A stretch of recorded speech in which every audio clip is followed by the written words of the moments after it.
어, 그래서 지난번에 그 박문호 교수님인가? 네네.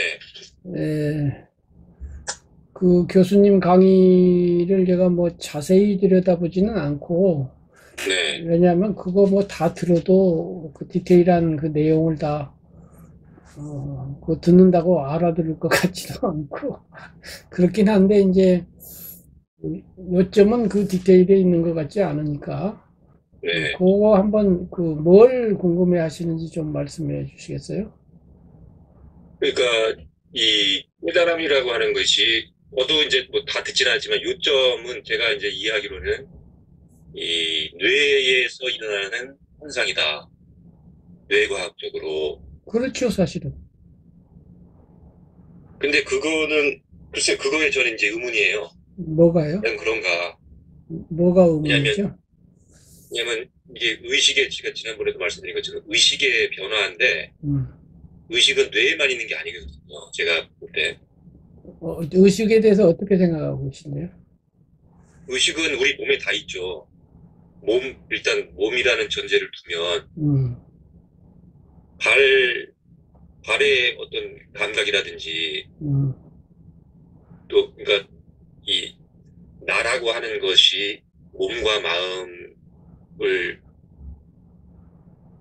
둘 다 포함하는 이제 개념인데 음.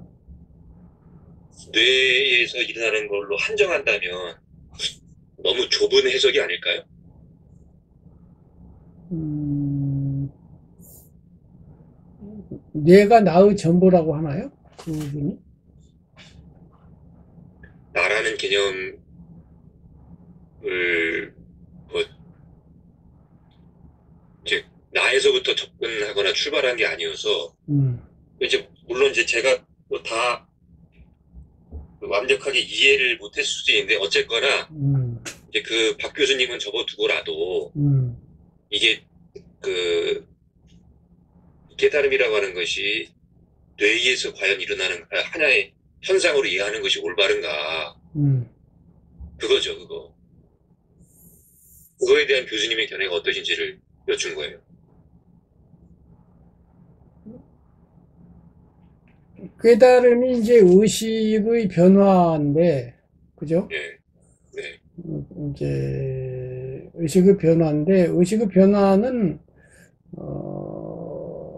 누구에게나 뭐 변화는 당연히 있는 거고, 1초에도 뭐 수천만 회를 깜박깜박 하니까 그 자체가 변화인데, 비약적인 변화죠.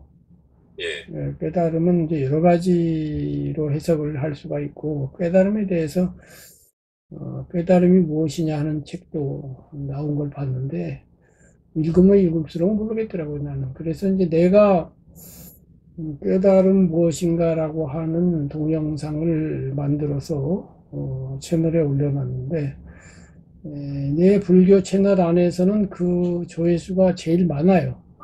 음, 3만 회가 넘은 걸로 알고 있는데 예, 그리고 이제 깨달음 무엇인가라고 이렇게 유튜브에 쳐보면 한 10개 정도의 영상이 떠요.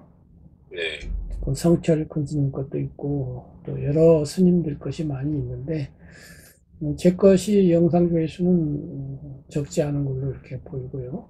다른 분들 설명하는 거 보면 저한테는 좀 현대 지식인의 입장에서는 딱 와닿지는 않는 어, 또 불교 경전을 중심으로 하거나 하는 그런 것 같아요. 그래서 이제 지금 그 질문한 거하고 관련도 되지만은 그 질문의 각도를 어디다 맞출 것이냐, 포커스를 그거에 따라 다른데 우선 이렇게 생각해 보면 어떨까 하는 생각이에요. 우선 이제 앞으로 공부를 하면 제가 새로 쓰고 있는 그 책을 가지고 출발을 할 것인데 그 책하고도 관련이 되죠. 되는데 우선 이제 사람이란 말이에요. 사람, 인간의 문제인데, 이제 불교는 인간하고 이렇게 지금 같으면 뭐 80억 인류를 대상으로 하지 않고, 각각의 개인을 대상으로 해요. 대야. 그리고 그 개인 중에도 나야. 그러니까 실존적이지. 일반적인 인간 말고 나가 문제야. 나가. 그래서 출발점이 나인데 이제 출발점에서는 이 나가 인정되다가 이제 도착점에 가면은 나가 부정이 돼요. 무화가 돼서. 그래서 그 나가 두 관점이 있는 거예요. 인정되는 나와 부정되는 나라고 하는 두 관점이 나란히 가요. 여기에서 이제 잘 균형을 못 잡으면 헷갈려요. 그런데 이제 어쨌든 출발점에서는 나가 있는데 그 나를 그냥 실제아라고 불러보기로 하겠어요. 실제라는 말하고 실제라는 말이 있는데 실자이 하는 그 존재한다는 있을 제자 제 말고 실제적이다 하는 그 실제 말이에요. 실제적으로 경험하고 삶을 사는 우리 있잖아요. 그냥 세상 사람들이 나라고 하는 그 나예요. 그냥 그 나들이 모여가지고 이제 인류라고 하는 이렇게 규모로 커지게 되는 건데 대부분 사람들 철학자들은 그 인류로서 나를 많이 토론해요. 사람 얘기를 하면.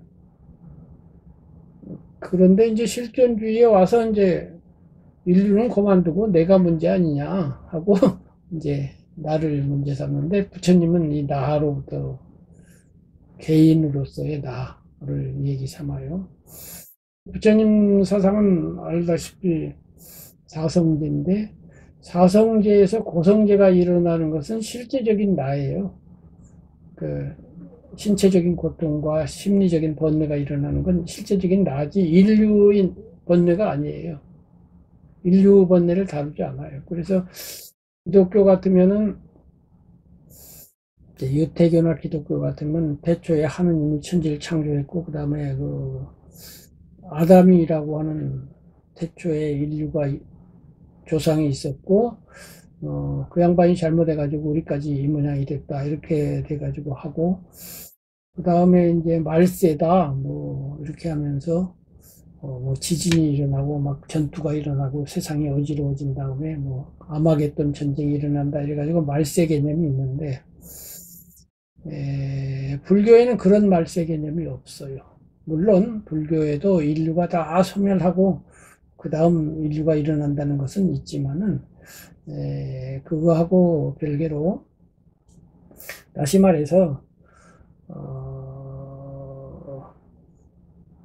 이 세상 100만 명이 막 죽고 코로나를 해갖고 막 패스트가 돼갖고 유럽 같은 데는 3분의 1의 그 인구가 죽었잖아요. 그럼 그거 말세인데 내가 안 죽었어.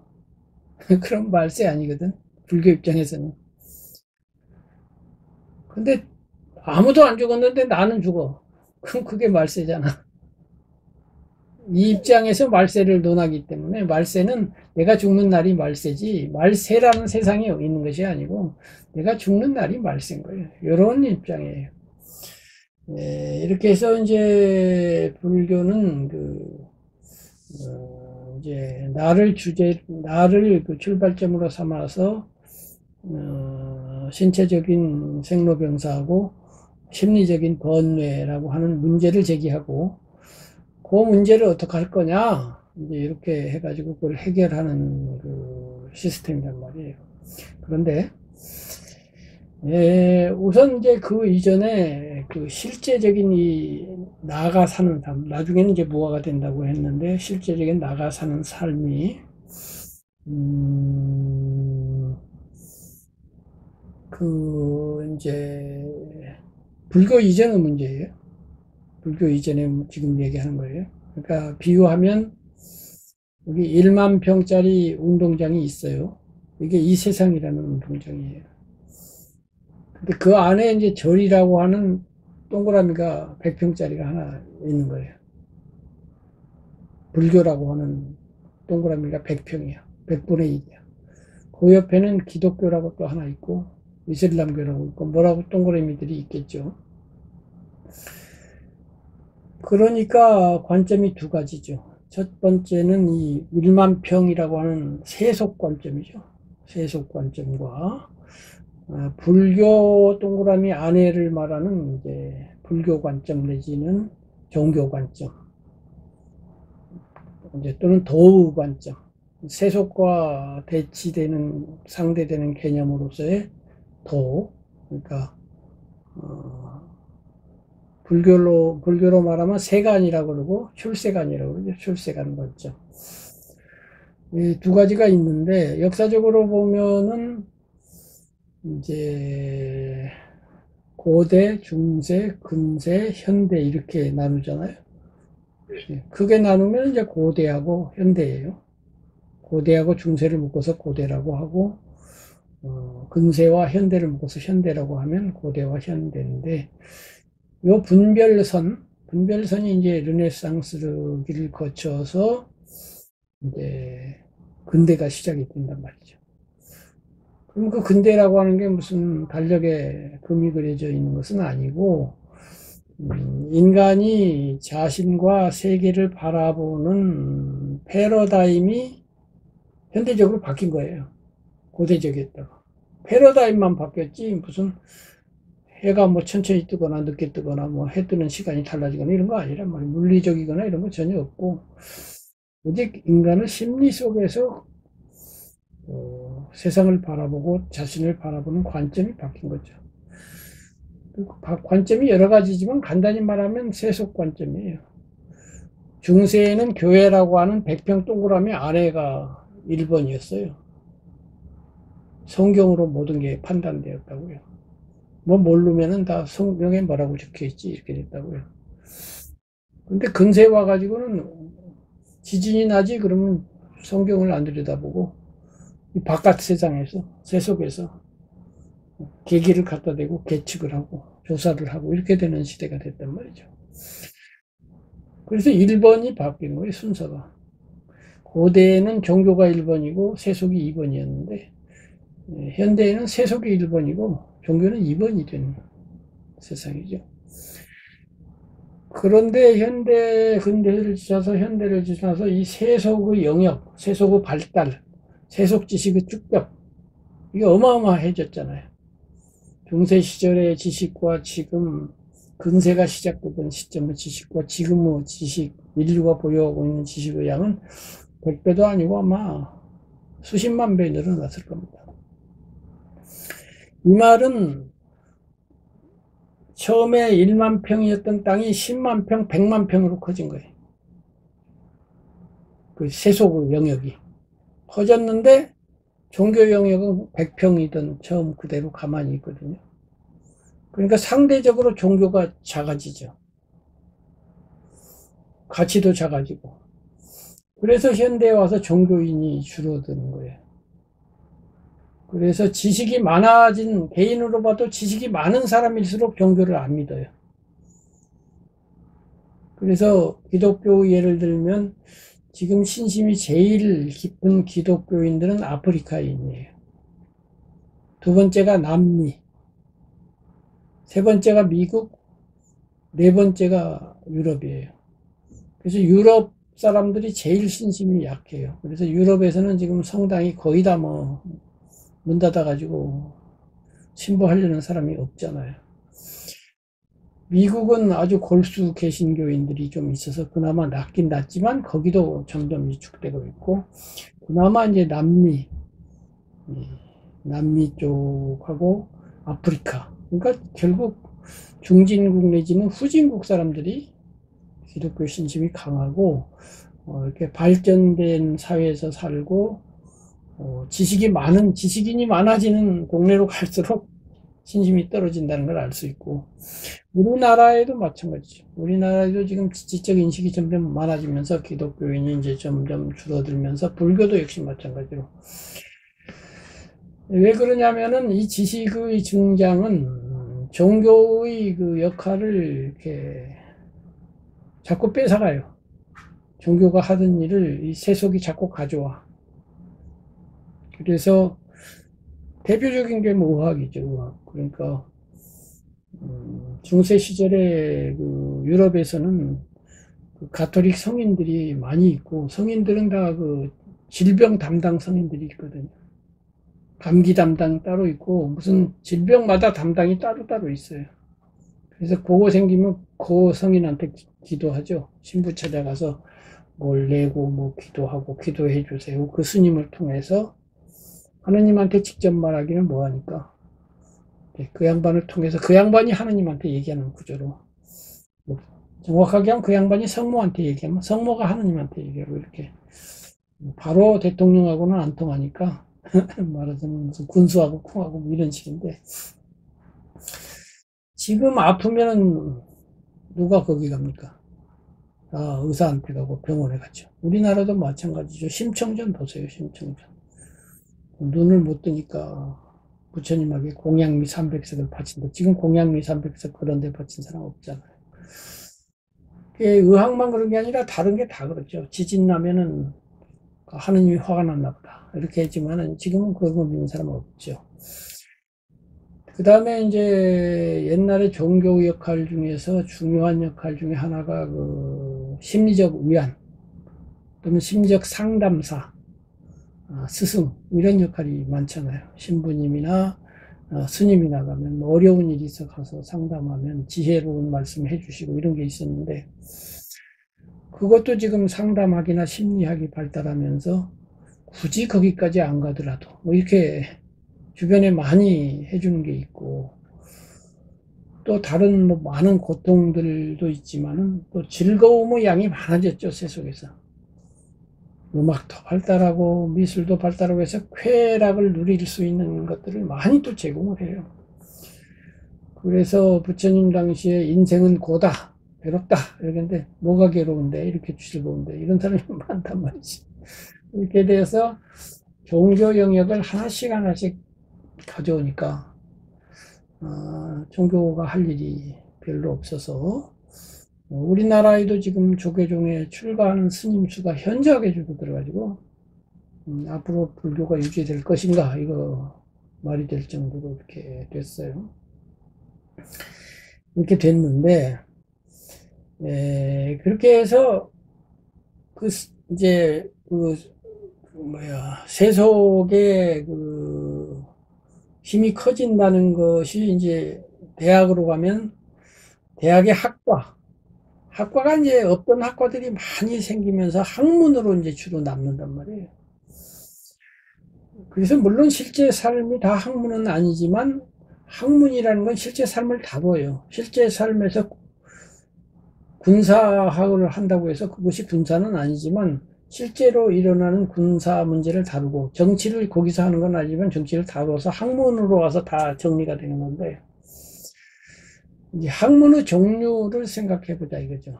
이게 지금 그 박문호 교수님 강의하고 연관이 되는 겁니다. 이거 좀 멀리 얘기해서, 이게 그 본질적이고 멀고 추상적이지만 이런 얘기를 해야 이제 그 큰 그림부터 그려야 이게 그 작은 것들이 자리가 매김되기 때문에 하는 건데, 그래서 이게 이제 남한은 하지만 나의 특성이고, 이렇게 하다 보니까 일반인들은 난감해가지고 이제 지루하다, 재미없다 그러고 안 듣게 되는 거예요. 그런데 끝까지 들어보면 이게 이치도 맞을 뿐더러 이 삶의 개념을 정리하는 데는 이렇게 또 안 할래 안 할 수가 없어요. 종교라는 건 인생 전체, 우주 전체를 다루는 건데, 무슨 완도군 하나만 얘기하고 강릉시 하나만 얘기해서 된 일이 아니거든요. 어쩔 수가 없는 거예요. 전국을 먼저 얘기를 해야 되는 거예요.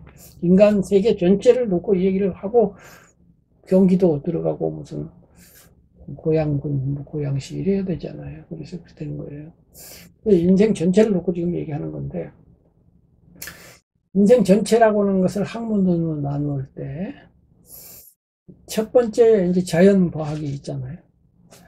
자연과학이 있는데, 지금 박문호 교수님이 지금 말하고 있는 영역인 거예요, 그게. 자연과학 가운데에서도 뇌과학이라고 하는 자연과학이죠. 근데 문제는 그 뇌과학이 이제 의식이라고 하는, 마음이라고 하는 거에 관련이 되니까 이제 문제가 조금 그 미묘해지는 그런 거죠. 어쨌든 자연과학이 있어요. 이 자연과학은 그 거기서 발표되는 명제의 정합성, 자연과학이 이것은 진실이에요 하고 발표했을 때 그것이 이치에 맞아 떨어지는 정합성이 100%까지는 아니지만 100%에 가까워요. 그렇지 않습니까? 그러니까 자연과학의 기초는 수학이에요. 수학이, 이것은 이제 수학에서는 정리라고 그러죠. 피타고라스 정리. 근데 그 이른바 진리라고 하는 거에 대한 그 용어가 몇 가지가 있는데, 정리가 있고, 법칙이 있고, 원리가 있고, 상대성 원리, 완유인력의 법칙, 관성의 법칙, 피타고라스의 정리, 이렇게 해요. 근데 수학에서는 이제 정리라고 하는데, 정리 앞에는 공리가 있단 말이에요, 공리. 공리라고 하는 거는, 논리적인 증명을 거치지 않고도 인정되는 진리예요. 정리에서부터는 증명을 하는데, 피타고라스 정리는 삼각, 뭐, 세변화, 합분, 어쩌고 저쩌고 하면, 그거는 이렇게 저렇게 하니까, 봐라, 맞지 않니? 하고서 증명을 해요. 근데 공리는 증명의 대상이 아니에요. 예를 들면, 뭐, 직선은 곧바로 뻗어진 선이다. 이런 걸로 증명을 할 도리도 없고, 누구나 그냥 직관적으로 그거는 맞는 거야. 그걸 의심한다는 건 말 삼각형이 각이 세 개야. 그걸 굳이 증명해야 될 게 없어. 그러니까 그런 공리를 기반으로 해요. 근데 철학적으로 따져보면 이제 공리가 정말로 의심의 여지가 없는가? 요거는 또 디테일한 데로 들어가면 또 문제가 될 수는 있으나 그거는 이제 나중 얘기고 일단 공리는 딱 인정을 해놓고 그것은 진리다 해놓고는 그거 갖고 이제 정리라고 하는 거는 이제 증명된 어떤 그 규칙이죠. 그것이 이제 증명이 되고, 이렇게 증명이 된다는 건 뭘 의미하느냐면은, 반복 재생이 되고, 100번 하든 1000번 하든 10,000번 하든 똑같이 결과가 나온다는 경우에요. 그래야 이제 공리가 되는 거죠. 그러니까 그 점에서는 거의 100%라고 해야지. 1 더하기 1은 2라고 하는 것에 대해서 지금 인류가 그동안에 수도 없이 해봤지만 한 번도 틀려본 적이 없는 것이고, 뭐 기타 등등 수학에서 그렇다 그러면은 거기에 대해서 딴지를 거는 사람이 아무도 없어요. 여기에 기초해서 이제 물리 과학이 있단 말이에요. 그 중에 이제 물리과학은 수학보다는 그 정합성이 1%라도 떨어진다고 볼 수 있기는 해요. 수학만큼까지는 아니지 않니? 그런데 그렇다 하더라도 거의 그것도 99%. 거기서 법칙이다. 관성의 법칙이 발표된 이후로 관성의 법칙이 한 번도 틀려본 적이 없잖아요. 그 다음에 이제 뭐 만유인력의 법칙이든 이제 원리. 어떤 분의 설명에 따르면 원리가 그 적용 범위가 더 넓으면 원리라고 한다는 말을 듣긴 했어요. 법칙보다는 원리가 더 넓다고 하는데 꼭 그런지는 모르겠어요. 어쨌든 굉장히 이 정리나 이런 것보다는 적용 범위가 전 우주적이죠. 상대성 원리 같은 건. 그렇게 이제 자연과학이 이제 물리과학에서 그렇게 하는 거고. 이제 화학으로 넘어오면 물리과학보다는 약간 정합성이 떨어진 듯이도 느껴져요. 화학 같은 거. 왜냐면 훨씬 더, 뭐라 그럴까.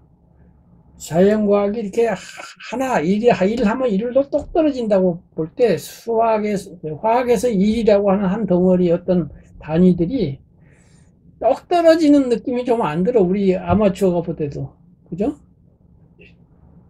뭐, 연기가 팍 발산한다 그러면 그것을 일로 볼 거냐, 연기 덩어리를. 그런 비슷한 느낌이에요. 근데 공이 하나 날아가면 저건 확실하게 일인데, 연기가 저게 일 단위로 저게 볼 수 있냐, 이런 거 있잖아요. 근데 화학은 좀 그런 동이죠. 근데 이제 의학으로 넘어오면 이건 정말 정합성이 많이 떨어져요. 그래서 의학에서 뭐 어쩌고 저쩌고 해서 이 치료법이 나온다고 하더라도 그대로 해갖고 100번 하면 100번 다 된다? 그거 아니죠. 예, 그러나 거의 이제 맞고, 그러나 안 맞는 그런 부분에 대해서 의심을 하는 사람들도 있고, 야, 암 걸리면은 수술하면 퍼지니까 그거 하지 말고 자연요법을 해야 돼. 그리고 자연요법을 하다가 죽는 사람도 있고, 나섰다는 사람도 있고, 이런 일이 이제 벌어지게 되죠. 그 빈틈으로, 과학 입장에서 보면 사입인데, 예, 또 반대쪽 입장에서 보면 과학이 불완전한 것이고,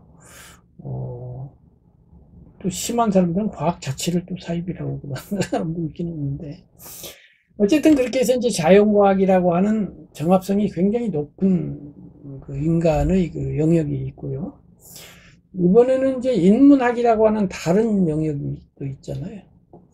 인문학도 이제 그 사회과학이라고 해서 여러 사람이 함께 이렇게 그 활동하는 그런 것도 있고, 그냥 순수 인문학도 있고 이렇게 했는데 합쳐서 그냥 인문학이라고 하면, 이제 인문학은 사람을 다룬단 말이에요, 사람.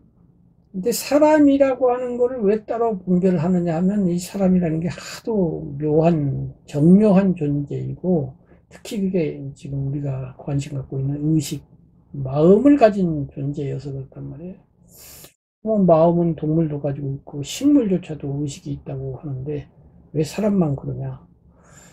예, 그러니까 거기에서 이제 동물학이라고 하는 자연과학도 자연과학이면서도 거기 동물에게도 마음이라는 것이 있기 때문에 인문하고 중첩되는 면이 생기게 되는 것이고, 사람에게도 사람이 마음도 가지고 있지만 물질적인 몸도 가지고 있으니까 의학적인 문제로 가면 자연과학에서 해결도 해야 되는 거, 중첩이 되긴 되죠. 그러나 어쨌든 인문학만 놓고 보면 사람이 마음을 가지고 있는데, 여타 동물하고 비교하면은 분명히 다른 점이 있어요.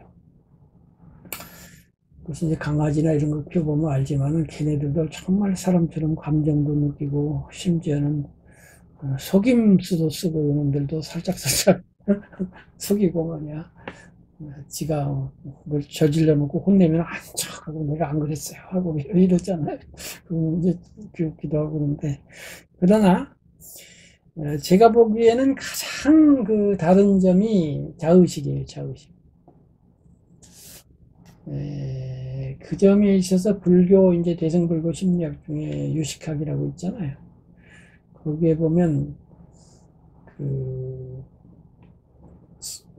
상분, 견분, 증분, 증자증분이라고 마음을 분석하는 그런 부분이 있어요. 상분은 이 마음이 대상으로 삼는, 내가 산을 쳐다본다면 산이 상분이고요. 견분은 그걸 보는, 볼견자, 견분. 보는 마음이에요, 보는 마음. 그 다음에 이제 증부는 증명한다는 증자인데, 이게 안다는 뜻이에요. 단지 보기만 하는 게 아니라 이제 알아. 근데 여기까지는 강아지나 고양이도 하거든요. 대상이 있어. 주인을 보고, 볼 줄도 알고, 주인이네 하고서 주인과 주인 아닌 사람을 아니까. 이게 증부까지 하는데, 그 다음이 증자증분이라고 있어요. 증. 스스로 짜짜 하고 증자를 한 번 더 써요. 증을 증하는 거예요. 아는 줄을 알아. 요게 강아지한테 없어요. 내가 안 것을 객관화해. 내가 알고 있네? 이렇게 알아. 여기서 자의식이 생겨요. 내가 나네? 하고서 타물과 나를 분별해가지고 내가 나야. 그래서 내가 나와 나 아닌 것을 구별하고 이렇게 분별하는 최초 분별이 이거거든요. 사람이 나중에 이제 불교에서 무분별지라고 해서 분별하지 마라. 그래서 깨닫고 성인이 되면 무분별지에 도달한다 이런 말도 나오잖아요.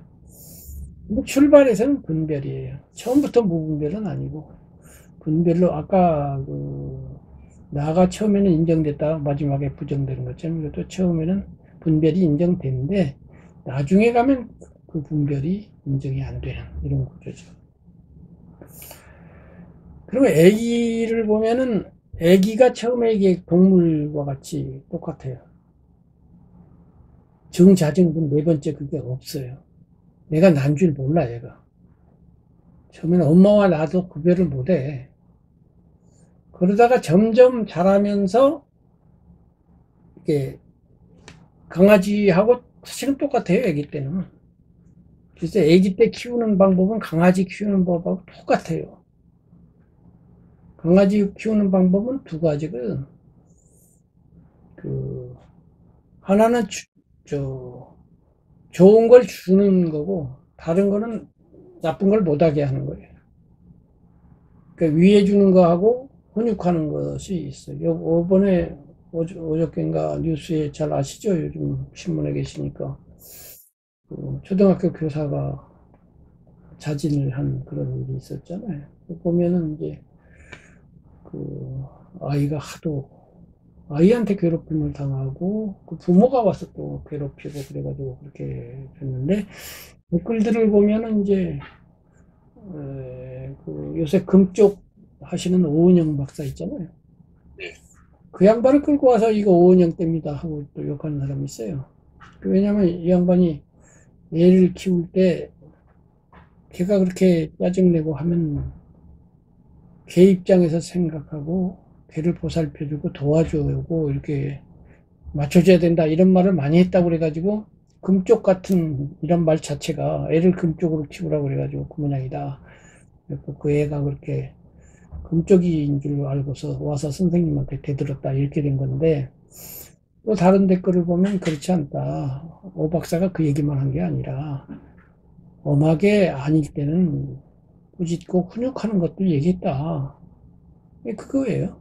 그 두 가지예요.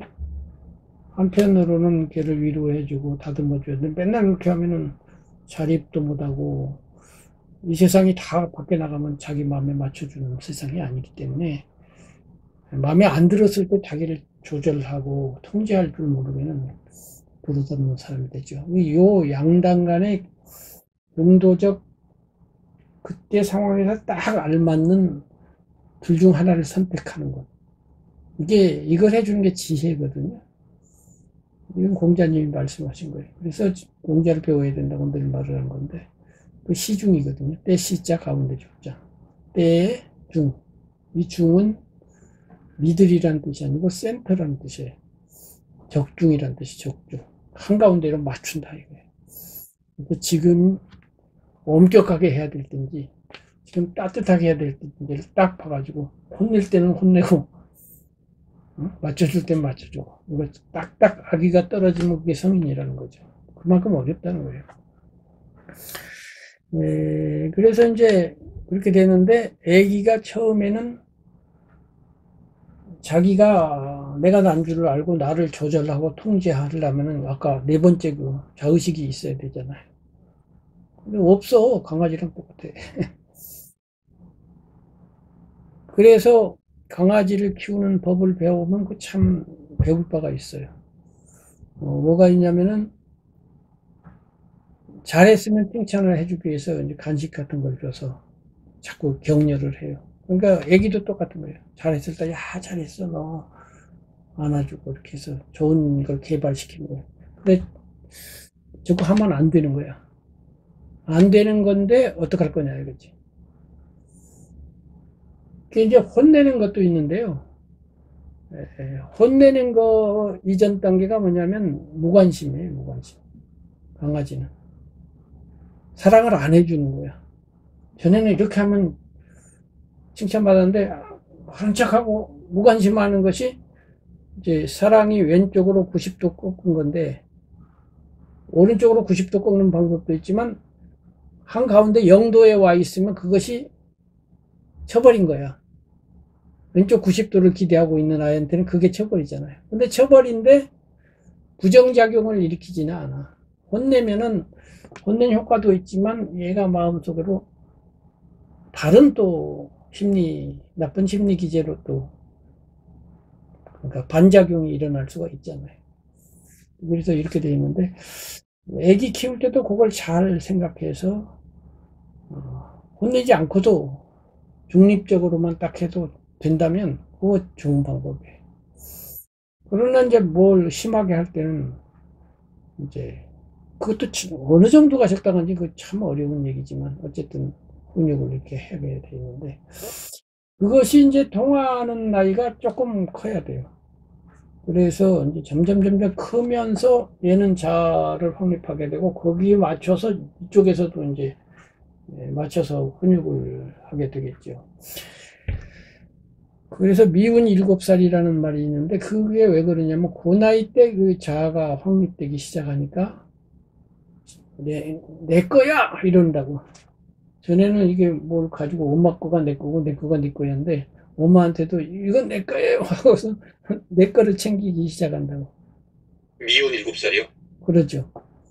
그러면 그게 남녀 칠세 부동서 그거와도 좀 관련이 있는 건가요? 7살이라고 기준을 그거하고 뭐 잡는 게? 관련이 직접은 없겠지만 그 간접적으로는 있다고 봐야죠.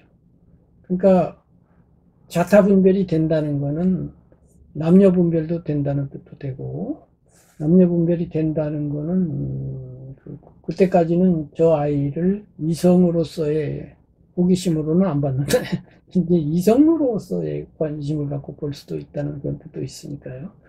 남녀 질세 부동석이 오늘날은 맞는 건 아니고 어쨌든 자아의식이 생기면서 자타를 분별하면서 옛날에는 엄마 뜻대로 하고 내 뜻대로 하는 구별이 없다가 이제 내 뜻대로 할 거야 라고 하니까 엄마에서는 그동안에 그렇게 합의를 된 애기하고 나하고 분별된 너는 뱃속에 있는 거랑 똑같지는 않지만 그래도 네가 나고 내가 너다 하던 일종의 일심동체 비슷했는데 일심동체에서 떨어져 나가는 느낌이 드니까 엄마로서는 상실감이 들어서 미워진다 이 말인데 그게 미워할 일이 아니라 잘 돼가고 있는 게 사실은 어차피 인간은 개별체이고 독립하고 자립해야 되기 때문에 자립하려고 지금 독립운동을 시작한 거예요 걔가 엄마로부터의 독립운동 그러니까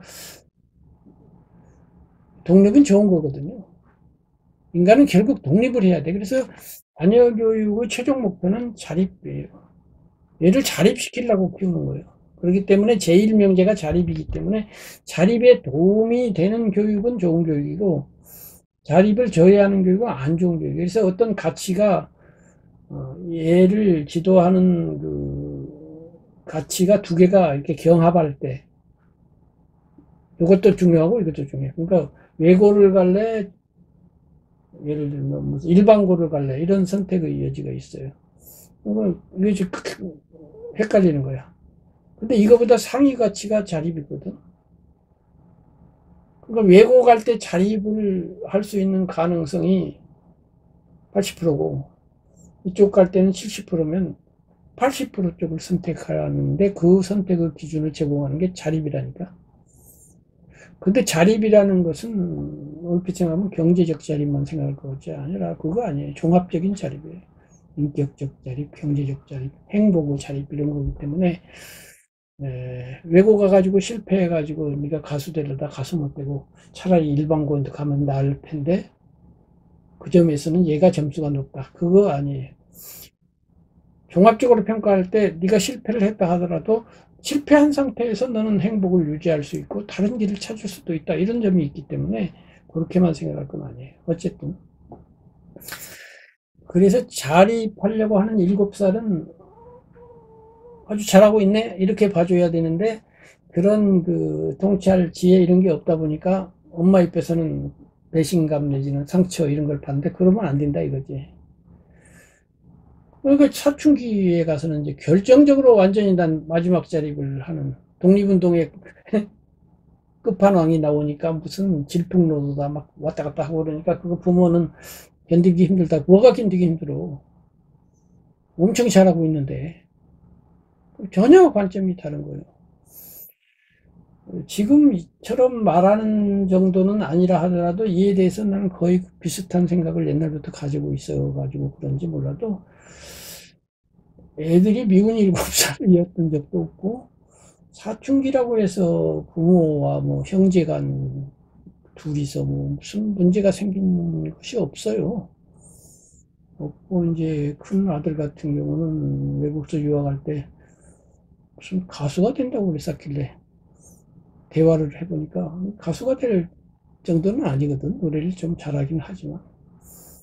형 고집을 부리니까 그럼 그렇게 해봐라. 1년간 내가 이제 방황할 거를 예상하고 그건 내가 감당해야 되겠다. 이거는 비용이다. 자리부 비용이야. 라고 생각하고 하라고 그랬더니 한 서너 달 있다가 안 한다고 그러면서 이제 무마가 된 적이 있어요. 그러니까 그런 걸 알기 때문에 그걸 막 어쩌고 저쩌고 힘들게 안 하고 이렇게 좀 유연하게 대치를 한 거예요. 어쨌든. 그래서 이제 사람과 이제 여타 동물이 이건 자의식을 가지고 나와 남을 분별한다는 거. 이것으로부터 이제 인간만의 독특성이 생기고 그래서 인문학이 성립한다 이 말이야. 간단히 말해서 여태까지 길게 얘기했는데 자연과학만으로는 다 다룰 수 없는 분야가 그 기초가 자타분별을 하는 자의식이다. 나는 그렇게 생각한다 이 말이에요. 그러니까 인문학의 제일 기초는 자의식이다 이거지. 인간이 내가 나다. 나는 나 아닌 것과 분별된 존재다. 이것을 알고 있다. 이런 거죠. 그래서 신화 같은 게 그게 옛날 얘기고 그게 옛날 얘기인데 왜 오늘날도 계속 이야기가 되냐면 그 신화나 전설을 잘 음미해 보면 굉장히 깊은 통찰이 예술화 돼 있거든요. 이야기로. 그래서 그리스 신화 같은 거 자세히 들여다보면 지금 와서도 이야, 뭐 판도라의 상자, 비밀을 문을 연다 이런 거 있잖아요. 그다음에 뭐 무슨 아도니스가 그랬나? 아니, 나르시서스 이야기 유명하잖아요. 자기 얼굴이 너무 이뻐가지고, 이렇게 샘물에 비친 얼굴만 들여다보다 꽃이 됐다는. 그게 이제 나르시서스, 이제 자기애가 되는 건데, 이것도 아까 말한, 내가 대상과 분별하는 것으로부터 시작되는 거예요. 네, 그런데 이제 대상과 나의 사랑의 그 균형을 못 맞추다 보니까 나만 사랑하다 보니까 이제 문제가 생긴 그런 경우인데 어쨌든 그런 신화에는 그런 게 있는데 그 히브리 성서라는 말은 학문 용어예요. 구약 성서는 한문 용어가 아니에요. 학문 용어가. 왜냐면 구약이란 말은 옛 약속, 묵은 약속이란 뜻이거든요. 신약에 대응하는 거예요. 새 약속과 묵은 약속인데 이거는 기독교인, 그 새 약속을 믿는, 신약을 믿는 사람들이 입장에서 그것이 구약이에요. 근데 유태인들은 신약을 안 믿으니까, 우리께 왜 인마 묵은 약속이야. 묵은 거 뭐고 진짜 약속이거든. 이렇게 할 거 아니에요. 그래서, 제3자적 입장에서 그걸 구약이라고 부르면 유태인을 무시하는 게 되니까, 그래서 히브리 성서라고 그래요. 히브리인들이 믿고 있는 성서예요. 그래서 히브리 성서인데, 히브리 성서에 보면 그 아담이 그 하느님이 먹지 말라는 걸 먹어가지고 이 모양 이 꼴이 됐다는 건데 그게 지혜의 나무라는 것을 하나 심어놓고 그 열매를 따먹지 마라 그랬다는 거 아니에요.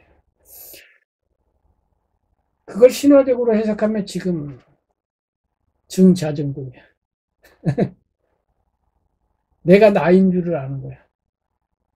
그 지혜라는 거야. 내가 나인 줄을 알고 나 아닌 것이 나 아닌 것을 분별하는 과일을 따먹는 거야. 왜냐하면 그걸 따먹고 나니까 빨가벗고 있는 게 부끄럽네 이렇게 됐거든. 애기랑 똑같지. 애기가 빨가벗고 있는데 부끄러운 줄 아나? 근데 나도 알고 너도 알고 엄마도 알고 누이 동생도 알고 누이 동생하고 나하고 생긴 게 지금 밑에가 다르게 생겼는데 뭔가 부끄럽네 이렇게 되는 거 아니에요. 그래서, 이래서 이제 그 인간은 그 자의식이라고 하는 것에 의해서 그 여타 종류가 구별되면서 굉장히 그 위에 어마어마한 지금의 문명. 이게 보통 대단한 문명 아니잖아요.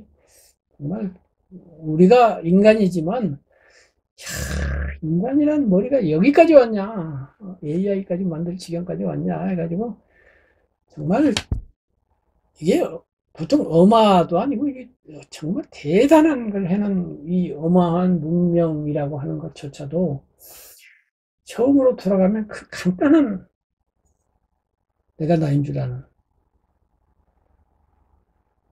거기에서 시작됐던 거지. 그걸 못한 놈들은, 저 원숭이나 이런 놈들은 인류보다 먼저 생긴 동물들도 많이 있는데 걔네들 저러고 있는 거예요.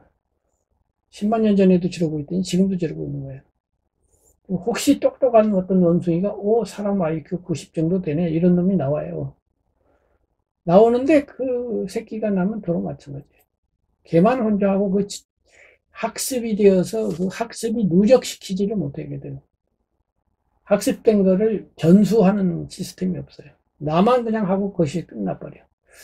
근데 인류는 그 학습된 거를 전수 못하는 부분도 있죠. 특이한 무용수가 기가 막히게 무용을 하는데 못해도 그 머리로 하는 이런 지식 분야에 대해서는 그것을 문자로 기록해갖고 남겨서 그 후손은 거기서부터 출발하게. 그러니까 누구야? 갈릴레오가 여기까지 공부해 놓으면은 그 다음 사람은 그 10까지 해놓으면 11에서 출발할 수가 있잖아요. 그래서 지금 똑똑한 초등학교 6학년이 갈릴레오가 알았던 거 다 알아. 그럼 걔가 갈릴레오만큼 탁월한 사람이라서 그런 게 아니고 옛날 거 그냥 누적이 돼 있으니까. 그래서 지금 사람이 100년 전으로 가면 대학자가 될 수가 있죠. 누구든지. 그렇게 되는 그런 것이 이제 사람에게 있고 그것이 이제 인문학이 된다 이거죠. 그런데 이제 자연과학하고 인문학 말고 또 하나의 인간 활동 영역이 있어요. 그게 예술입니다. 예술. 예술은 자연과학도 아니고 인문학도 아니에요. 물론 아까 자연과학의 의학처럼 의학은 자연과학에 속하면서도 심리의학이 또 있잖아요. 그러니까 인문학적인 거하고 경계선에 와서 반쯤은 아닌데 9대1이나 8대2로 걸치는 거예요. 마찬가지로 예술도 분별도 되지만은 인문학하고 겹쳐요.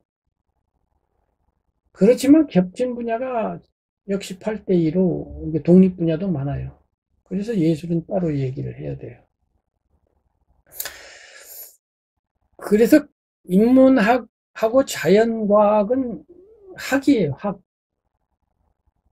한문에서 말하는 배울학자 학인데, 지금 영어 도사님 앞에서 내가 영어를 써서 미안한데, 사이언스야, 사이언스. 사이언스인데, 이 사이언스는 보통 자연과학을 사이언스라고 하지만, 지금 내가 쓰는 사이언스는 그게 아니라 학을 사이언스라고 하는 의미의 사이언스예요.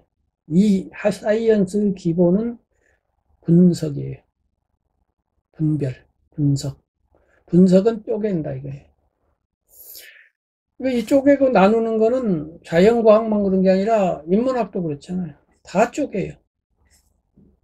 아까 역사다 그러면 고대, 현대 이렇게 쪼개고, 인류학이다 그러면 인종 쪼개고, 그 다음에 그 안에 쪼개갖고 또 쪼갠 걸 또 쪼개고, 쪼갠 걸 또 쪼개고, 전부 그러고 있잖아.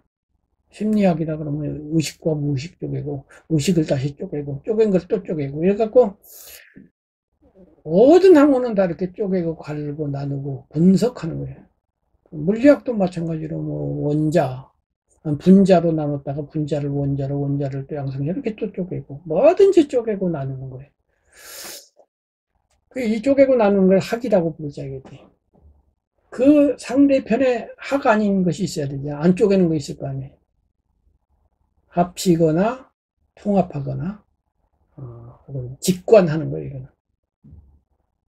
비유하면은 무지개를 볼 때 쪼개는 인간의 그 의식은 7개로 쪼개요. 무지개 색깔을.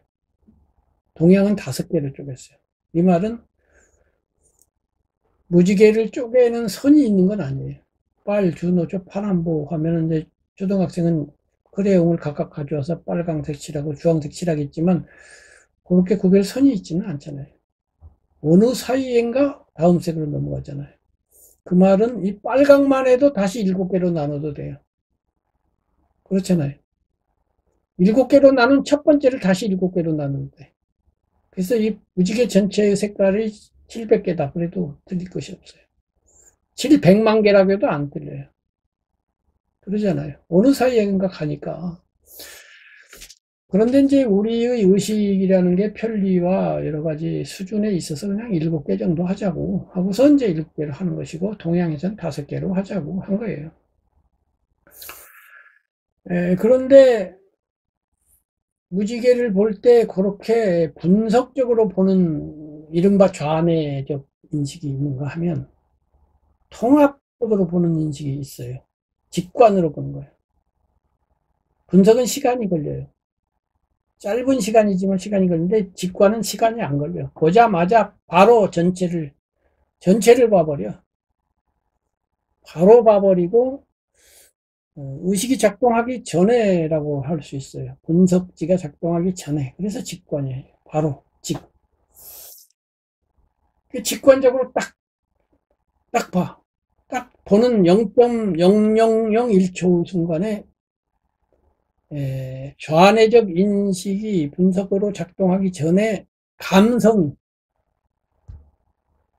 하고 입을 벌리게 만들어요. 아름답다 하고 감동 내지는 감탄을 하는 그거 있잖아요.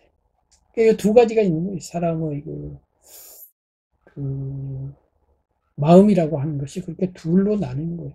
그걸 좌뇌우뇌라고 하는데 학자들에 따르면 꼭 그렇게 좌뇌우뇌로 딱 분별되지도 않고 이게 또 막 교차하고 섞이고 해서 그렇긴 한데 이제 이해하기 쉽기는 해요. 좌뇌우뇌로 얘기를 하면. 그래서 이제 그것이 감성과 지성이죠. 지적으로 인식할 거냐, 감성적으로 인식할 거냐, 느낌으로 갈 거냐, 지적으로 갈 거냐, 이렇게 되는 거죠. 그래서 이 두 가지를 합쳐서 개발해가지고 합쳐서 잘 운영하는 것이 조화로운 인격이에요. 근데 대부분 이제 그런 사람이 드문 것이 사람이 이제 스님 들어오셨어요? 예, 들어왔습니다. 예, 계속 열심히 듣고 있습니다. 하던 말 계속 하겠습니다. 예. 그래서 이제 사람이라는 것도 동물의 일종으로서 살다 보면 기본적으로 생존 경쟁을 해야 된단 말이에요. 생존 경쟁을 해야 되는데 생존 경쟁은 기본적으로 진화론이 말하는 이른바 적자 생존이죠. 적자는 적응을 잘한 자. 그런데 이제 가르치고 최적자 생존. 이렇게 많이들 이해해요. 1등이 살아남는다. 이런 뜻이 되겠죠. 근데 정확하게는 최적자 생존이 아니라고 그래요. 이 분야의 전문가가 말씀하시기를 최적자 생존이 아니고 부적자 탈락이에요. 이 진화론의 세계는 1등만 살아남는 거 아니잖아요. 2등도 살아남고 10등도 살아남잖아요. 근데 꼴등은 떨어져. 이게 이제 진화론 세계예요. 그래서 그 돼지를 키우다 보면 문열이라는 놈이 나와요. 돼지가 새끼를 많이 낳아요. 8마리, 10마리 이렇게 낳는데 어쩌다 보면 9마리를 낳았는데 8마리까지는 몸무게가 다 똑같이 1kg인데 8마리는 0.6밖에 안 되는 애가 하나 나올 수가 있어요. 그래서 그걸 문열이라고 해요. 이런 애가 이제 탈락하는 거예요. 이제 물론 인간은 현재 있어서 뭐 예를 들면 뭐 장애인으로 태어난다든가 이러면 그 보호를 하는 여러 가지 제도를 개발해 가지고 오늘날은 또 이제 반드시 또 그런 것도 아니게 되긴 됐습니다만 기본적으로 동물 세계로 들어가면 부적자 탈락. 이것이 이제 오늘날 일반적으로는 이제 적자 생존 이렇게 되는데, 어쨌든 탈락은 안 한다 하더라도 1등하면 좋죠. 그래서 이제 이런 구조 안에서 자기 능력을 개발함에 있어서 아까 좌뇌 우뇌로 돌아가서 내가 분석력이 뛰어나냐 감성력이 뛰어나냐 했을 때 뛰어난 부분을 자꾸 개발해야만 적자가 돼요. 균형을 맞춘다고 그래갖고 뛰어난 부분을 계속 개발하는 거를 한 30% 줄여가지고 반대편도 개발해야지. 이러다 보면 이게 중간치기가 돼버린단 말이죠. 이런 구조 때문에 사람이 한쪽, 좌뇌면 좌뇌, 우뇌면 우뇌 한쪽으로 가게 되고, 그렇게 되니까 점진적으로 조화로운 사람이 드물어진 것이 이제 현대사회예요, 사실은. 성인까지는 아니라 하더라도 사람이 인간적으로 훌륭한 사람이 되려면 양쪽이 균형이 맞춰져야 되는데 그런 사람이 드문 것이 그래서 그래요. 특히 현대사회는 학문이 많이 발달하면서 감성적인 사람보다는 지성적인 사람, 지적인 사람을 더 많이 요구하고 있어요. 더 많이가 아니라 거의 절대적으로 요구하고 있어요. 그래서 학교에서 음악도 가르치고 미술도 가르치고 문학도 가르치고 하는 이유는 이 감성 부분까지 배워서 균형을 맞추라 이래갖고 가르치는 거예요, 원래는. 그런데 국가 교육을 틀을 짜는 정치가라든가 행정가들이 그걸 모르고 또는 잊어버렸고 또는 예술 전문하는 지도자들조차도 그거를 강조하거나 주장하지 않다 보니 외국도 그렇지만 우리나라 특히 예술 교육이 거의 패망 지경에 있어요. 예술 교육은 그 지적 교육이 아닌데 시험을 봐야 되고 수능을 봐야 되고 객관적 평가를 해야 되는데 예술은 객관적 평가를 못하는 거거든요. 무지개를 보고 아 하고 감동하는, 예를 들면 그램수로 달면 나는 5kg만큼 감동하고 옆에 친구는 별로 감동을 안 해갖고 500g밖에 감동을 안 했어. 그러면 감성면에 있어서 우열이 분명하지만 이거를 측정할 도리가 없으니 이거를 좌뇌로 가져가서 물어봐요. 그래서 음악 같은 거를 예를 들면 모차르트를 듣고 좋다는 느낌이 없는데 무슨 카텐자가 뭐니 뭐 라르고가 뭐니 아다지오가 뭐니 물어보니까 동그라미 잘 쳤으니까 너는 음악을 잘하는 거야 이렇게 되는 거죠. 이건 말도 안 되는 얘기예요. 전부 좌뇌화해. 현대사회가 이렇게 돼서 미술 교육이 죽었고 최근에 이제 문학 지도를 하면서 문학을 지도하시는 학교 교사님하고 얘기를 해봐도 알아요. 우리 때하고 또 달라요. 문학이라는 것도 예술로서 가르치지를 않고 전부 수능용으로 가르쳐 버리니까 문학 작품을 읽고 감동하고 이런 거 없어요. 그리고 문학 작품 쓰는 요즘 시인들의 작품도 보면 우리가 명시라고 하는 30년대, 50년대에 쓰여진 시들이 가지고 있는 감성적인 느낌이 없고 전부 지적으로 나는 이것을 알게 되었습니다. 이렇게 되어 있고 저한테 어떤 분들은 계속 무슨 이건 좋은 그림이다 해가지고 유튜브, 카톡 이런 걸로 보내는데 그 내용들이 전부 좌뇌적인 것만 받았지 나는 우뇌적인 걸 받아본 적이 없어요. 감성적으로 이런 소리가 나오게 되지를 않고 지적으로 아 그렇군 이런 것만 보내요. 전부 다 그렇게 되어 있어요. 이거 큰 문제라고 봐요. 그래서 저는 그 예술 교육을 중시하는 사람인데요. 어쨌든 그런 세계가 있어요. 그래서 처음으로 돌아가서 인간 활동 영역에 첫 번째 자연과학, 두 번째 인문학, 세 번째 예술이라고 하는 전혀 또 다른 영역이 있다. 이걸 말씀드리는 거예요. 여기서 잠깐만요. 네. 지금 조금 전에 지금 제가 아직 이해를 못한 부분 한 부분이 있어가지고 이제 여쭙고 갈게요. 뭐냐면 이 그러니까 잘하는 게 있고 못하는 게 있을 때 잘하는 거를 더 잘하게 개발시키면 그러면 이제 그 적자 쪽으로 가는데 근데 이거를 균형을 맞추려고 그러면 그냥 뭐 평범하게 된다 그런 뉘앙스로 말씀하시는 거 맞습니까? 그런 부분이 있죠. 예, 그런 부분이 있는데 그 다음에 또 말씀이 이 조화로운 사람이 음, 되어야 한다 그렇게 또 말씀하셨잖아요. 그렇죠. 그럼 두 가지가 배치가 되는 거예요? 어떤 거예요? 배치가 안 돼요. 거기에 요점이 있어요. 잘 질문하셨어요. 무슨 얘기냐면, 이제, 예를 들면, 이제, 육상 선수다. 그러면은 그 사람은 이제 육상이라고 하는 기능을 이렇게, 육상이라고 하는 건 몸으로 하는 거니까 마음으로 하는 걸로 보자고요. 정신적으로. 그럼 자연과학자다 이거예요. 물리학자예요. 그러면 이게 이제 분석지를 개발하는 쪽이잖아요.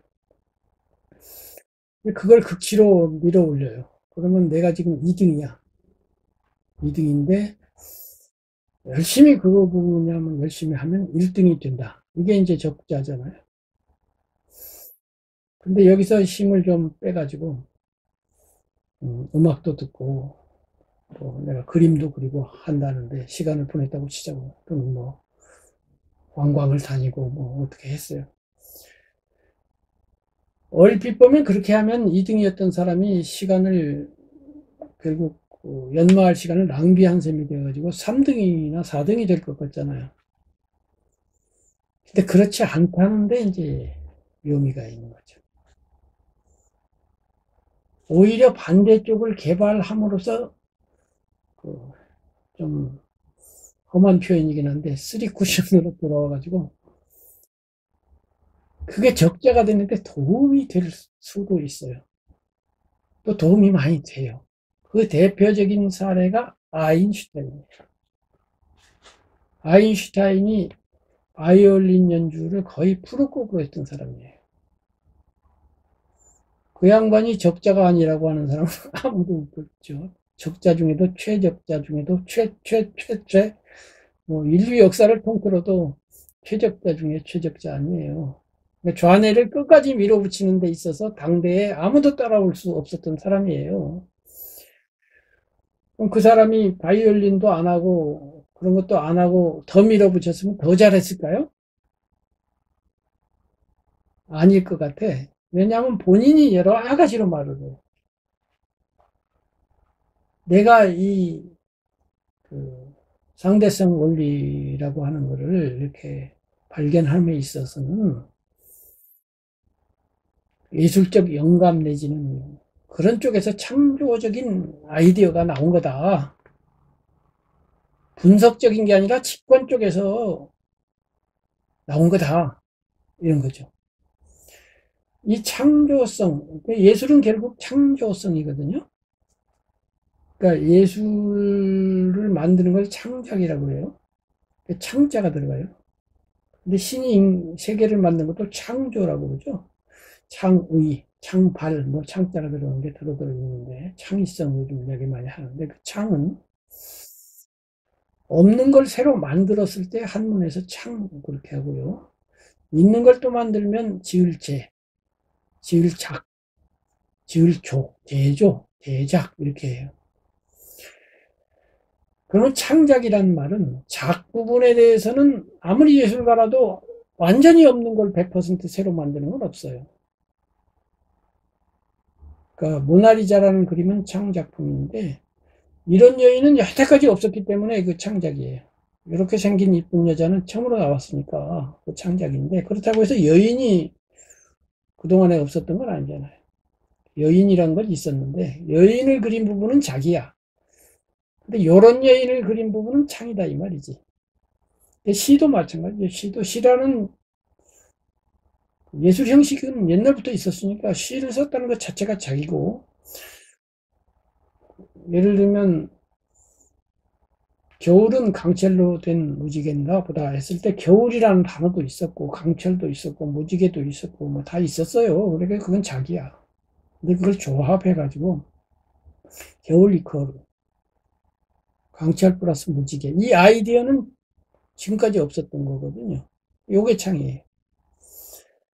그래서 이 예술한다는 양반들이 이걸 몰라가지고 헷갈리는 양반 너무 많아. 난 정말 답답해 죽겠어.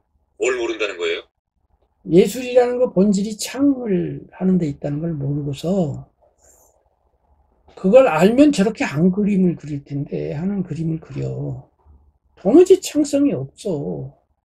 남하고 똑같은 그림 그려놓고 자기는 좋다고 그러는데 뭐가 굳이 그것이 새로 있어야 할 이유가 없는 그림을 그리면 안 되잖아요. 시를 써도 마찬가지예요. 그런 걸 모르니까 인류 시인들조차도 그런 짓을 해요. 우리나라 현재 활동하는 시인 중에 최고로 유명하고 최고로 인정받는, 내가 봐도 기가 막힌 창의적인 작품을 써. 아이디어가 기가 막힌데 중간에 가서 그 창을 해치는 소리를 해. 뭐 다른 말로 얼마든지 바꿀 수 있거든요. 5월은 계절의 여왕 이런 거 나오면 안 돼요. 남이 다 해먹은 거 아니요. 그거 갖다 쓰면 내 작품 다 죽이는 거예요. 인용 같은 거 하면 일용할 양식 그 성경에 나와갖고 수억 번 한 거를 그 좋은 시에다가 일용할 양식이라는 구절이 나오면 되겠어요? 안 되겠어요? 그 일용할 양식 아니라도 다른 말을 얼마든지 생각할 만한 능력을 갖고 있거든. 근데 그 창의 이 원리를 모르니까 그 인류 시인이라니까 예술은 회운이야. 물론 일용할 양식 같은 구절이 나와. 뭐 포탄을 쏘아대듯이 그 뻔한 소리 그만하자고.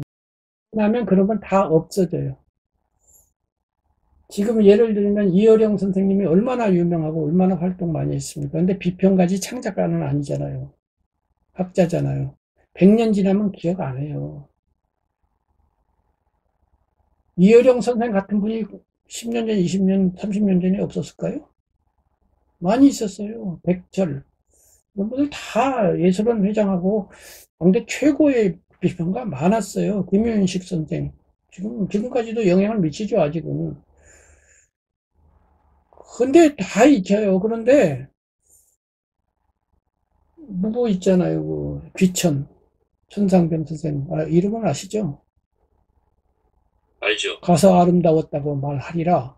그 양반 씨 그거 하나밖에 없어요. 유명한 시는. 그거 말고 그렇죠. 하나 더 있긴 한데, 그것은 그렇게 유명하지 않아요. 근데 그 시 하나 때문에 그 양반 100년 지나도 안 잊혀요. 한국어가 살아있는 한 그 시는 남거든요. 이게 그 창이에요. 시는, 그 시는 잘 되십니까? 잘된 시지. 창이잖아. 아름다운 이 세상 소풍 끝나는 날 가서 아름다웠다고 말하리라라고 하는 게 창이라니까, 그 아이디어가. 비슷한 말이 전에도 있었는데, 그렇게 멋들어지게 이게, 100% 창은 아니겠어요. 옛날에도 비슷한 말들이 있었기 때문에, 인생을 소풍에 비유한 사람들은 많이 있거든. 근데 한국어로 그렇게 해서 딱 그걸 감아쳐서 우리 귀에 꽂히게 만들었다.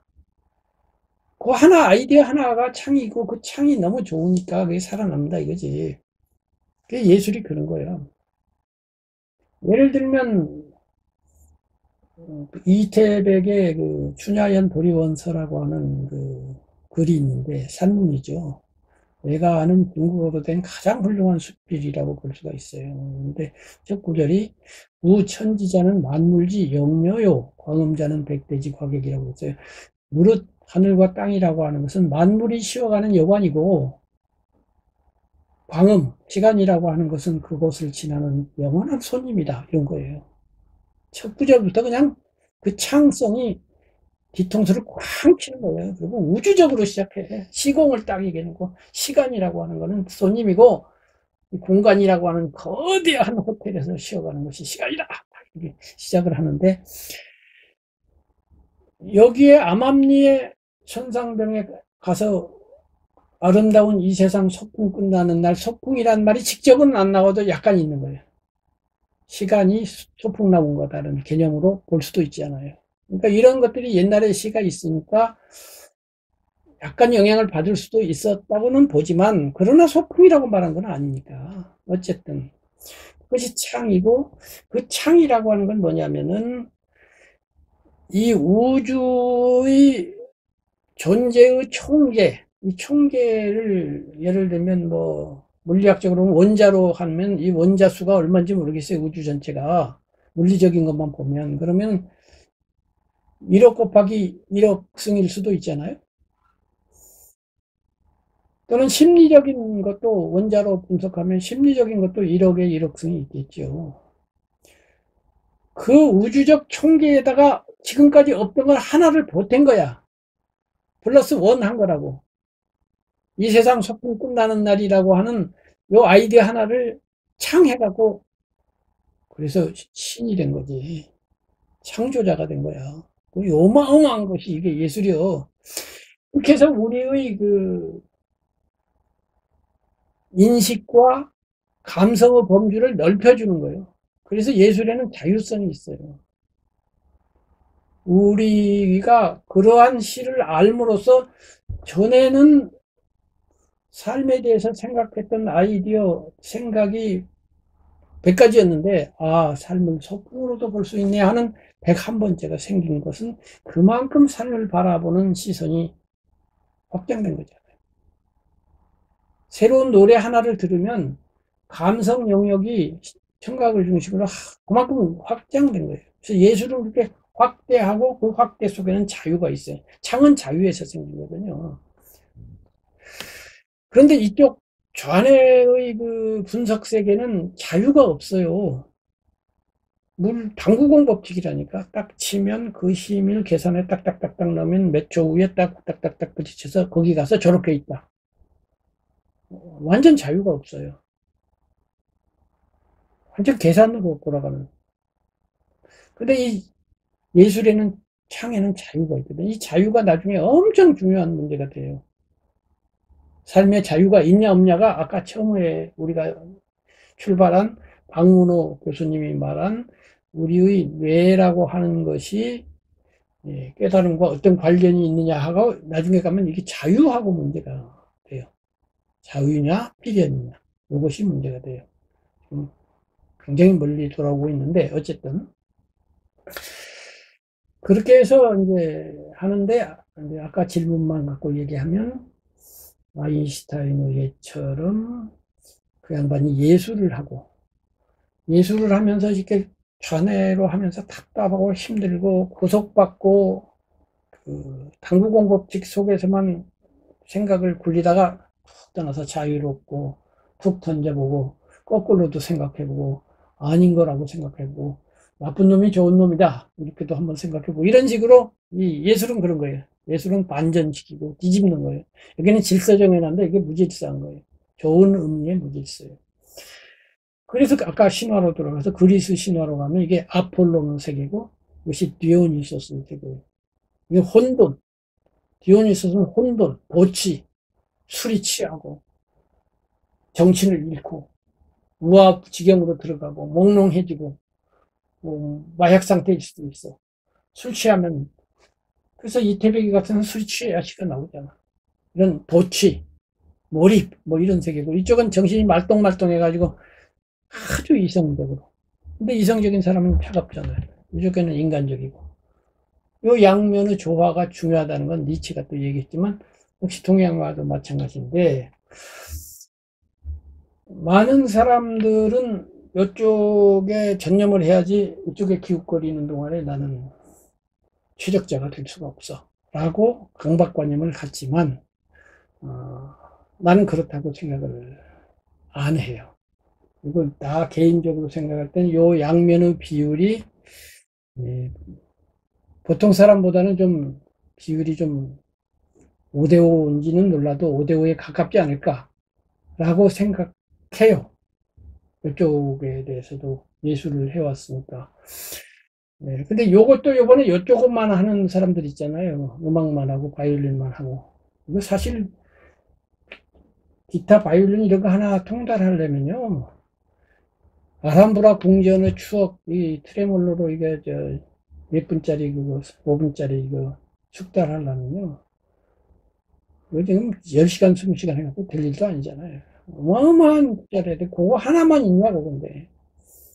거기에 언제 좌뇌적 훈련을 할 시간이 있겠습니까? 그래서 어떤 일이 벌어지냐면, 이렇게 최고급 초인류 음악인, 그 미술인, 이런 분들이 텔레비전 같은 데 나와서 인터뷰 하는데 보면, 철학적으로 보면 그렇게 심오하지 않은, 너무나 상식적인 수준. 뭔가 멋들어진 말 한마디 할 만도 한데 그런 게 없는, 그런 경우가 많아요. 철학 공부할 시간이 없는 거지. 근데 뉴스 하시니까 아시겠죠. 임윤찬이라고 이번에 반크라이번 콩쿠르에서 우승한 친구 있잖아요. 우리나라에서만 공부했거든. 근데 이 친구의 내가 매력을 느낀 게, 이 친구가 철학 공부를 많이 해. 단테의 신곡을 몇 번을 읽었다나? 그 골치 아픈 책이거든. 두껍기가 이렇게 두껍고. 그 책을 읽으려면 배경 지식이 서양 그 철학 막 이런 거 많이 알아야 돼요. 그리스 신화 이런 거 다 알아야 돼. 이게 보통 문제가 아니에요. 이게 그냥 책 하나만 읽는다, 이런 소설책 하나 읽는 문제가 아니에요. 나이도 뭐 21살인가 뭐 몇 살밖에 안 돼. 그래서 이 친구가 이거 보통 문제가 아니네.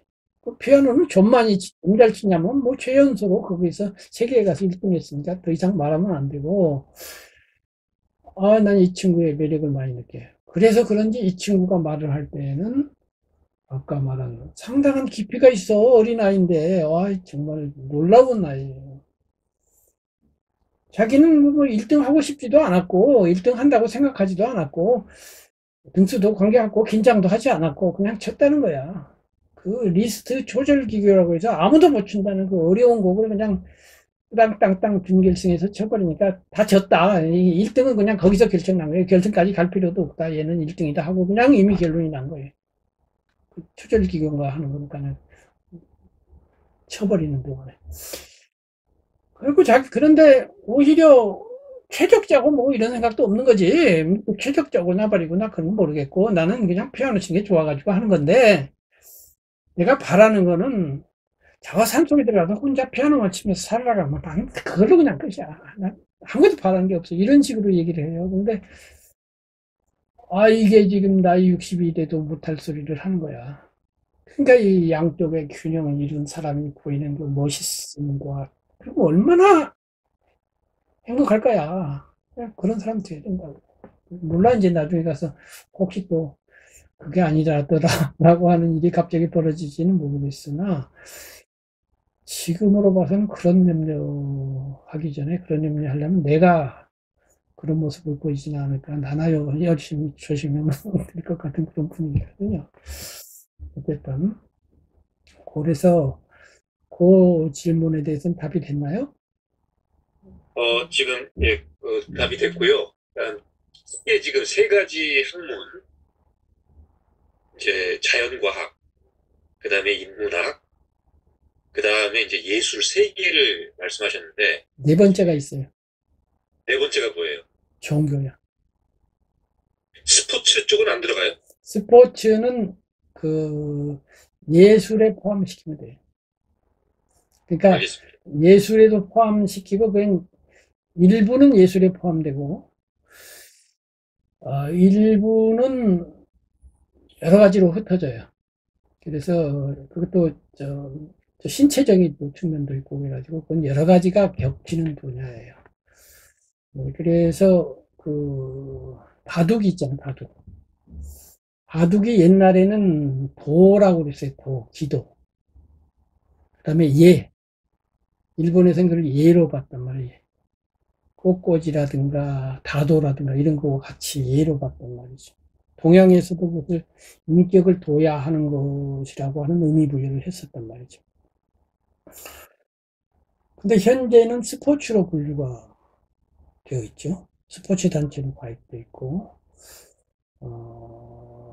그래서 바둑이 스포츠냐, 예도냐, 요 분야를 생각해 보면 그 차이가 나와요. 근데 바둑이라는 건 19로 곱하기 19로를 교차시켜서 361 교차점에다가 교대로 돌을 하나씩 놓아서 도로 효율이 누가 높은가를 겨루는 마인드 스포츠예요. 스포츠라고요. 그 마인드 스포츠이기 때문에 AI가 등장하면서 옛날에는 예도라고 해가지고 아무리 AI가 발달한들 이세돌 같은 최고수한테 이길 수가 있겠니? 하고서 그때 대다수 사람이 이세돌이가 이긴다고 생각을 했어요. 보니까 게임도 안 되지. 한 판을 이기긴 이겼는데 오히려 그쪽 구글 쪽에서 깜짝 놀란 거예요. 도저히 져서는 안 되거든, 자기들 입장에서는. 시뮬레이션 해봐가지고 만판을 둬도 내가 한 번도 안 진다고 해갖고 한 거예요, 걔네들이. 근데 뜻밖의 버그가 나가지고 그냥 진 거지. 그 버그를 파고든 건데, 그러나 지금 와서는 이세돌급으로 제일 잘 두는 우리나라 선수가 신진서 세계 1위인 것 같은데, 그 친구하고 지금 AI, 그때 알파고는 은퇴했고, 지금 그 뒤에 많은 AI 바둑 두는 애들이 생겼는데, 걔네들 그때 알파고보다 훨씬 진보된 애들인데, 내가 알기로는 한 석점 놓으면은 비슷하고, 2점으로는 도저히 인간이 이길 수 없는 그런 차이가 있어요. 그럼 석점이면요, 이 반으로 이게 나누면 그게 한 단이 원래 3단 차이거든요. 그 3단인데 첫 단에는 계산법이 다르니까 9점은 아니고 8점 되거든요. 8단 차이거든요. 그 9단에다 8단, 17단이요. 9단하고 17단의 차이가 있다고. 그러니까 비교할 수 없는 차이죠. 이게 왜 그러냐면은 사실은 바둑은 인간은 머릿속으로 이렇게 계산해서 어디다 놓으면 이렇게 예측을 해서 두지만 AI는 직접 놔보는 거나 똑같아요. 직접 놔보는 거예요. 1초 만에 1만 판을 놔봐. 있어야 돼. 그거 이길 수가 없지. 직접 인간도 놔보고 하면 게임 되겠는데 AI는 머릿속으로 놔보지만 그건 실제로 넣는 거야. 인간이 실제로 넣는 거랑 똑같거든. 그 시뮬레이션 해보면 1만 판을 놔두고 제일 좋은 거 두겠다는데 어떻게 이기냐고. 그럼에도 불구하고 인간 바둑이 소멸하지는 않아요. 더 잘 둔 놈이 나왔으니까 이제 그거 쓸모없다 안 한다고요.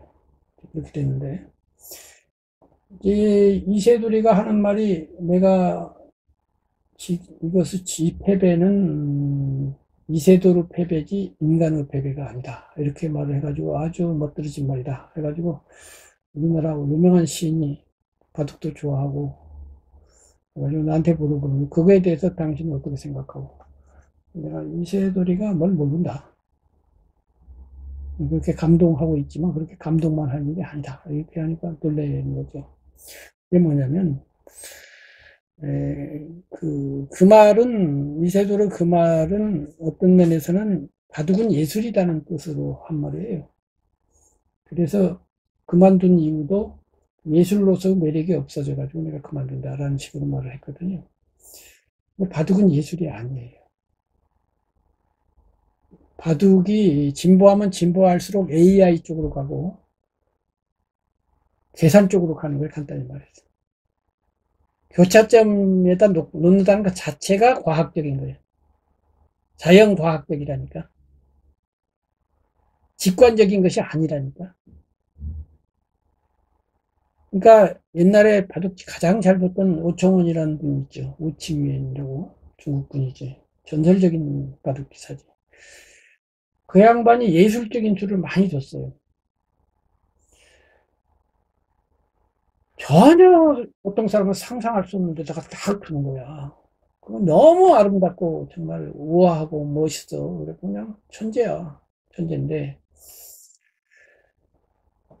그 당시는 예술적이었는데 이제 수가 계속 개발되면 지금 그 양반 실력 갖고 오면 지금 저 구단들한테 이길 수가 없어요. 그때 이후로 많이 개발해서 아까 갈릴레오가 지금 와가지고 외고한 과학고해하고 시합하면 찌듯이 그 양반도 지금 와가지고 하면 거의 완전 갈릴레오가 되는 거야. 그럼 그 갈릴레오도 역시 위대한 것처럼 그 양반이 위대하긴 맞아. 근데 그때 예술적인 수가 지금 와서는 뭐냐? 예술적인 수가 아니라 기술적인 수가 된 거야. 그러니까 예술이라는 건 뭐냐? 지금 우리 수준에 50에 와 있는데 얘가 60에다가 갖다가 건너 뛰어났으니까 그걸 모르니까 예술인데 그걸 알고 나면 기술이 되는 거야. 그러니까 천둥번개가 친다. 옛날 사람은 예술은 아니라 종교적인 거야, 그게. 종교와 예술이 통하거든요. 나중에 이제 종교 얘기를 하겠지만. 그죠? 종교적인 현상인데, 지금 와서 보니까 과학적 현상이 됐잖아요. 그와 같은 거예요. 예술도 그런 거 같은 거예요. 그런데 예술의 본질 자체는 끝내 과학화가 안 되는 거거든. 예를 들면 아까로 들어가서 무지개를 보고, 아, 감동을 해. 그게 과학화가 되겠어요? 그거를 무지개를 7색으로 나눴던 걸 7천만 개로 나누면 그게 돼요? 안 되잖아. 그건 딴 얘기잖아. 감동은 딴 얘기란 말이에요. 그게 예술인데 어떻게 바둑이 예술일 수가 있어요? 바둑이 19로 곱하기 19로를 191로 곱하기 191로 하고 12만 5,671로 곱하기 이렇게 해도요. 그러면 훨씬 심오해지겠지만 끝내 예술이 아니고 그거는 물리학에서 아주 원자로 분석하고 양자로 분석하는 그런 거지 끝내 예술은 아니에요. 아무리 잘라도 숫자로 나누는 순간 예술이 아니에요. 수에 기초한 것은 예술일 수가 없어요. 수라는 건 1과 2, 3과 4 이렇게 하나하나를 잘라놓은 거거든요. 이렇게 잘려진 상태는 예술일 수가 없어요. 잘려지지 않아야 예술이에요. 1과 2 사이가 연속되어 있을 때 예술이 되지 1과 2가 딱 구별되는 순간 예술이 아닌데 바둑은 선을 딱 그리는 순간 1과 2가 나뉘는 것이고 이렇게 나뉘는 것은 예술이 아니고 끝내 기술의 세계예요. 좌냉의 세계라고. 이렇게 다른 거예요. 그래서 그것이 마인드 스포츠인데 스포츠에도 이런 요소들이 있어요. 한편으로는 기술적인 요소하고 한편으로는 예술적인 요소가 있는데 어쨌든 그래요. 그래서 일단은 스포츠도 그런 복잡성이 있는데 그 김연아 선수가 하는 피겨 스케이팅 같은 거는 거의 뭐 예술이죠. 그런데 아까로 들어가서 또 거꾸로 가면은 저 물리학을 연구하신 분들 보면은 양자 물리학이나 아인슈타인의 상대성 원리는 우리는 그냥 그분들이 그렇다니까 그런가 보다 하고 개요만 알고 끝나지만은 그거를 수리적으로 이해하고 그 곡선 뭐 무슨 하면은 그것이 그러한 그 고등한 법칙들이 그렇게 우아하대요. 신비롭고 그렇게 아름답대요. 그 법칙에 그런 아름다움이 있대요. 그게 이제 이세돌이 말한 바둑의 아름다움 같은 것 같아요. 그 본질면으로는 미가 아닌데 너무나 그 정묘하고 심오한 데로 가면 미적인 요소가 생기는 거야. 그래서 아마도 모르긴 했는데 이제 물리학에서는 통일장 원리라 그래갖고 우주를 근본으로 삼는 힘 네 가지가 한 방정식으로 통합되는 것을 끝내 바라고 있거든요. 근데 아직 그걸 못했죠. 그걸 했으면 이제 아인슈타인도 잠깐 있다 오세요 하는 그야말로 뭐라 그럴까? 그야말로 환상적인 이제 물리 마지막 법칙처럼 될 텐데 그런데 어쨌든 이쪽 끝과 이쪽 끝이 여 위에서 만나는 그런 것도 가정은 해볼 수 있어요. 그 자연과학의 극치와 예술의 극치가 반대쪽에서 출발했는데 이쪽에도 자연과학이 그렇게 아름답단 말이야 이렇게 되는 거고, 예술이 그렇게 말하자면 분석적으로 이렇게 말을 관찰할 수 있단 말이야 이렇게 될 수 있는 그런 지점이 있을 수도 있고, 세 번째가 이제 이제 다른 얘기인데, 그 칸트가 세 개의 비판서를 썼을 때 첫 번째가 순수이성 비판, 이성 비판, 세 번째가 판단력 비판인데, 첫 번째가 좌뇌라면 세 번째가 우뇌예요. 세 번째가 미학이라고, 미학, 예술론이에요. 가운데가 있거든. 두 번째가 윤리학이거든. 선한 행위 이거거든. 그럼 이번에는 선도 정말로 극치에 올라갔을 때 진선미가 하나 되는 이러한 지점을 우리는 상상할 수도 있어요. 근데 오늘은 이제 선은 제하고 두 가지만 말을 했어요. 이렇게 해서 어쨌든 몸으로 돌아가서 정리를 해보면, 인간의 활동 영역을 크게 보면은 1. 자연과학, 2. 인문학, 3. 예술 이렇게 됐잖아요. 네 번째가 종교란 말이죠. 종교. 이 종교가 앞에 세 가지하고 또 달라요. 근데 아까도 말씀드린 것처럼 이 세 가지도 서로 이렇게 중첩되는 면이 있잖아요. 독립면도 있고 중첩면이 있는 것처럼 종교도 이 세 가지처럼 중첩면도 있고 독립면도 있고 그래요. 근데 도무지 중첩시킬 수 없는 독립면이 있어요. 종교에도 철학이 있고. 근데 철학은 인문학이잖아요. 그러니까 인문학과 종교는 겹치죠. 근데 종교에는 인문학으로는 도저히 다루지 못하는 어떤 또 영역이 있어요. 그래서 아무리 아까 처음으로 돌아가서 이 세속 지식이 아무리 확대되어 가지고 1만 평이었던 게 100만 평이 되고 1억 평이 된다고 해도 이 100평밖에 안 되는 이 종교라고 하는 작은 동그라미가 없어질 거냐? 얘가 계속 커지다 보면 없어지지 않는다고 저는 봐요. 왜냐하면 대체할 수 없는 자기만의 고유성이 있기 때문에. 그래서 인지가 발달할수록 종교가 했던 영역을 뭐 상담하게 가져오느니 뭐가 가져오느니 자꾸 가져와서 뺏어와서 이 영토가 줄어들기는 했지만은, 그러나 끝내 종교는 종교만의 고유한 영역이 있다 이거죠. 이 고유성에 대해서 이제 얘기를 해야 되는데 시간이 지금 많이 됐으니까 그건 다음 시간으로 넘겨야 될 것 같아요. 근데 미리 말씀드리면 바로 이 고유성 영역, 요거를 정확하게 이해함으로써 우리가 처음 출발한 그 박문호 교수님의 뇌과학하고 연결을 해서 그 뇌과학의 자연과학성, 자연과학에 기초한 것이 어디까지 담당을 하고, 거기서 손을 떼고 나는 여기까지요, 알아서 해보시오 하고 떠난 자리에서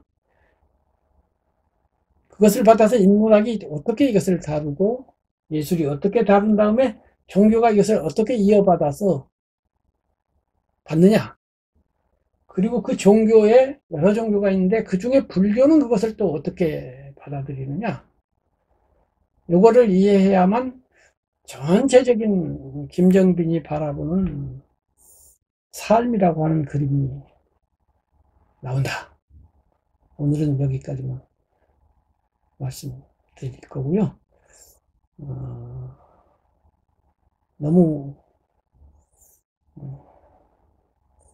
마라톤처럼 길게 많은 얘기를 했는데, 우선 질문할 것이 있든지 아니면 소감이든지 좀 말씀해 주세요.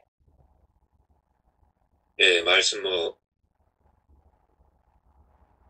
하나도 빠짐없이 제가 잘 들었고요. 처음부터 집중해서.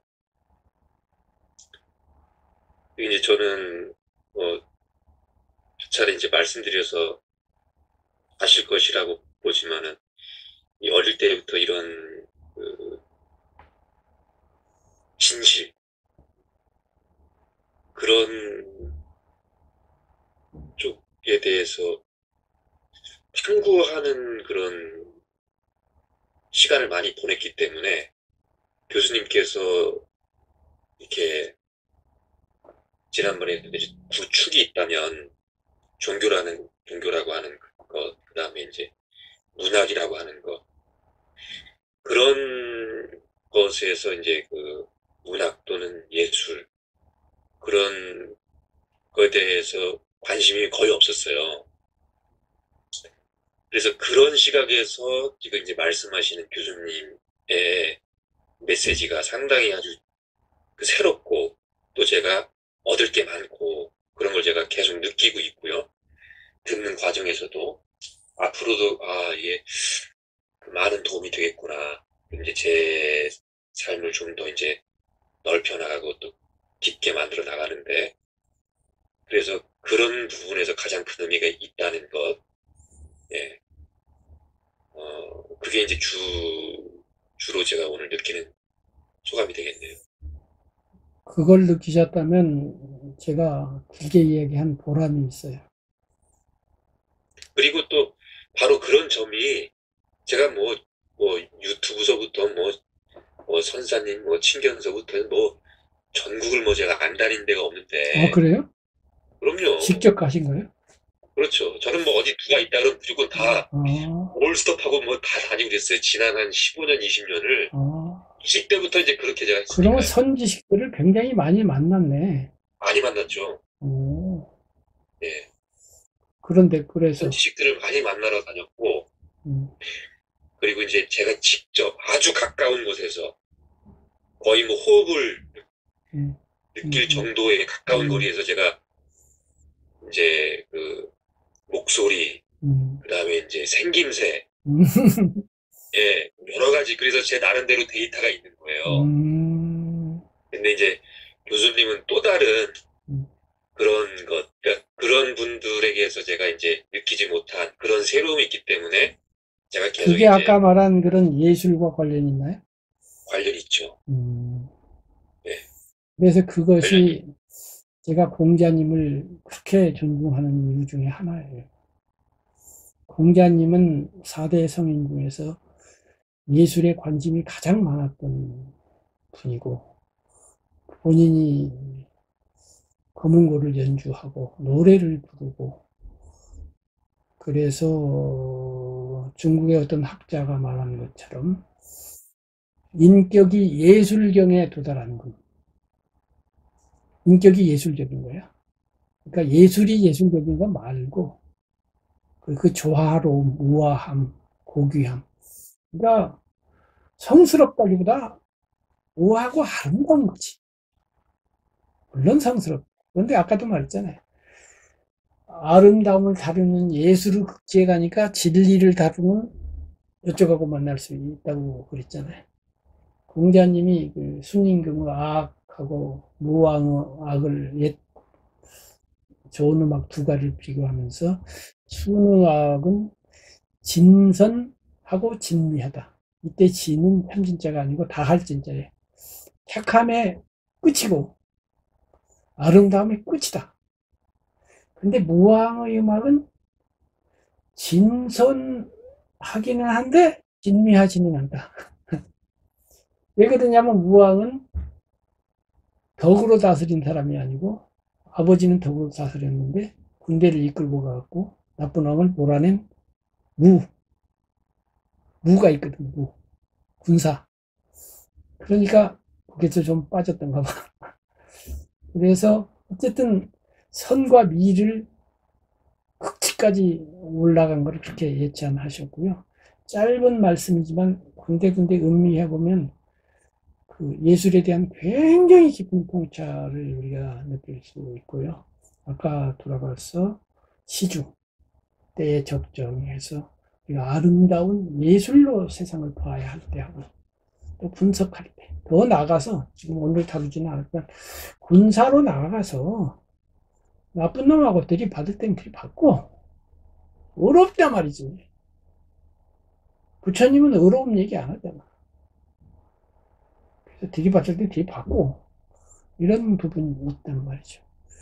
그래서 이제 제 뭐 철학, 사상이라는 건 오늘도 느끼셨겠지만 인간의 모든 활동을 다 우리가 대상으로 삼고 전국 지도를 놓고서 우리가 관조를 하고서 요약을 해가지고 그래서 종교면 종교로 들어가지만 또 예술로 들어갈 수도 있고 뭐 자연과학으로 들어갈 수도 있겠죠. 그러나 제자리 다 잡아놓고 지금 4등분 했잖아요. 불교를 이야기하면 그래 놓고 여기 들어가고 또 필요하면 다시 확장했고 옆에 하고 비교하고 이렇게 해서 공부를 해야 조화롭고 또 능소능대하게 돼요. 제가 말한 걸 전부 취득하고 나면 어떤 상황이라도 그 상황 다루지 않았던 상황이 없기 때문에 팍팍 번지수가 저 같으면 1초 만에 나오는 것 같아요. 그 문제는 강원도 횡성군 무슨 면 딱 이렇게 돼버리는 거지. 그 다음은 저쪽으로 딱 되니까. 그래서 그렇게 해서 내가 그대로 된 사람은 아니더라도 알기는 한단 말이야. 이게 아는 게 중요해. 교통체증에 똑같이 밀렸는데 하나는 버스고 하나는 자동차, 승용차야. 맡기긴 똑같은데 이 사람은 높이가 있기 때문에 저 앞에서 무슨 일이 일어나서 막히는지 알거든요. 요 차이지. 나도 다 안 되고 당신도 다 안 되는데 나는 왜 안 되는지는 적어도 아니까 그것이 반해탈을 시켜줘요. 되어 있는 해탈 말고 견해라도 어찌 돌아가는지는 안다 라고 하는 것이 그것만 해도 저는 괜찮지 않나 그런 생각을 많이 해요. 예. 그러면 다음 주 수요일 날 할 때는 오늘 지금 얘기 안 나온 동교에서부터 시작해서 이제 쭉 그렇게 해야 풀어 되겠죠. 나가시는. 그렇게 해야 되겠죠. 예, 알겠습니다. 그래요. 뭐 제가 뭐 사전에 예습할 게 있었죠. 예습할 건 없고 예, 이제 다음 주에는 나만 지금 이 얘기를 하니까 뭐 어차피 그래도 내 얘기 들으려고 한 거긴 한 건데 그 학습 효과 면에 있어서 본인이 오늘 내가 들은 거를 다시 발표를 해주세요. 시작해서요. 나는 시작할 이렇게 때. 들었습니다 하는 복습인데 예, 발표를 함으로써 분명해지고 혹시 잘못 이해했으면 내가 또 이렇게 또는 보완할 것도 내가 발견할 수 있거든요. 그래서 가능하면 길게 1시간 할 수 있으면 좋고 1시간 못 하더라도 뭐 10분이든 20분이든 나는 이렇게 이해했습니다 하고 발표를 해 주시고 그 다음에 그거 보완한 다음에 그 다음 얘기를 하면 좋을 것 같아요. 여시야문을 짧게 하고 그 다음에 이제 이어가는 걸로. 예, 그래요. 그렇게 하겠습니다. 다음 주에 봬요. 알겠습니다. 수고 많으셨습니다. 들어가세요. 예, 고맙습니다. 감사합니다. 예, 예, 예.